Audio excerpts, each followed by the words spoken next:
സംസ്ഥാനത്തിന്റെ തെക്കൻ ജില്ലകളിൽ കടലാക്രമണം രൂക്ഷം. തിരുവനന്തപുരം, കൊല്ലം തീരമേഖലയിൽ നിരവധി വീടുകളിൽ വെള്ളം കയറി. കൊല്ലം ജില്ലയിൽ ഇരവിപുരം, ആലപ്പാട് മേഖലകളിലാണ് കടലാക്രമണം രൂക്ഷമായത്. കള്ളക്കടൽ പ്രതിഭാസത്തെ തുടർന്ന് അഞ്ചുതെങ്ങ് പുത്തുറയിൽ നിരവധി കുടുംബങ്ങളെ മാറ്റിപ്പാർപ്പിച്ചു. ഇന്നലെ രാത്രി മുതൽ കടലടി ഉണ്ടായിരുന്നു. പക്ഷെ നമ്മൾ സാധനങ്ങൾ വീട്ടിൽ ഉള്ളതുകൊണ്ടെങ്കിലും പോകാൻ പറ്റില്ല. പിള്ളേരെ മാത്രം സേഫ്റ്റി ആയിട്ട് ബന്ധുക്കളുടെ വീട്ടിൽ വിട്ടായിരുന്നല്ലോ രാത്രി. പിന്നെ രാവിലെ ഒരു 7:30 മണിയായപ്പോഴാണ് ആ ടൈല് ജനലിന്റെ താഴെ ഉള്ളതെല്ലാം പൊട്ടി ഇങ്ങോട്ട് വീടിന്റെ അകത്തുകൂടെ കയറിയാണ് ഫ്രണ്ട് വരെ വന്നത്. കടല് നടു 12 മണി സമയമായപ്പോ ഭയങ്കരമായ ശക്തിയായിട്ട് അടിച്ച് അമ്മ ഇവിടെ പെര കുറഞ്ഞിട്ടുണ്ട് വെള്ളം പോകാൻ. ഇതിന്റെ അകത്തും കയറി അമ്മ തൈ കട്ടിൽ കിടന്നു.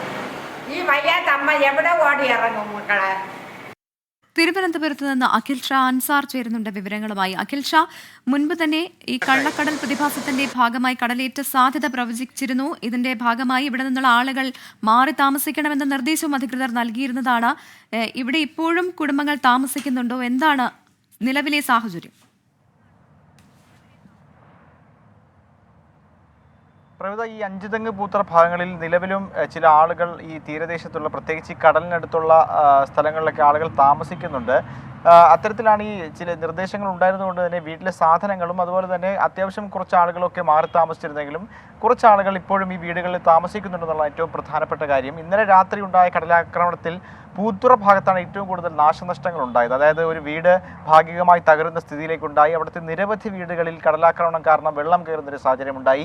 ഇന്ന് രാവിലെയോടുകൂടി ഈ റോഡിലേക്കും റോഡ് കടന്നപ്പുറത്തേക്കും തിരമാല എത്തുന്നൊരു സാഹചര്യത്തിലേക്ക് വന്നിട്ടുണ്ടായിരുന്നു. അതിന് പിന്നാലെ ഗതാഗതം തടസ്സപ്പെട്ടു. വണ്ടികളൊന്നും അതുവഴി പോകാൻ കഴിയാത്ത അവസ്ഥയിലായി. പോലീസ് ഉൾപ്പെടെ ഇടപെട്ട് വണ്ടികളെ തിരിച്ചുവിടുന്നൊരു സാഹചര്യം വരെ ഉണ്ടായിട്ടുണ്ട്. നിലവിലും ഈ പ്രദേശത്ത് കടലാക്രമണം തുടരുകയാണ്. വലിയ രീതിയിൽ തിരമാലയുണ്ട്. അത് സംസ്ഥാനത്താകെ, പ്രത്യേകിച്ച് തെക്കൻ ജില്ലകളിൽ വലിയ തിരമാല അടിക്കുന്നൊരു സാഹചര്യം നിലവിലുണ്ട്. എന്തായാലും ഇതുമായി ബന്ധപ്പെട്ട് വലിയ മുന്നറിയിപ്പുകൾ അധികൃതർ നൽകുന്നുണ്ട്. പ്രവിത, ശരി. അഖിൽ ഷാ അൻസാറാണ് തിരുവനന്തപുരത്ത് നിന്ന് വിവരങ്ങൾ നൽകിയത്.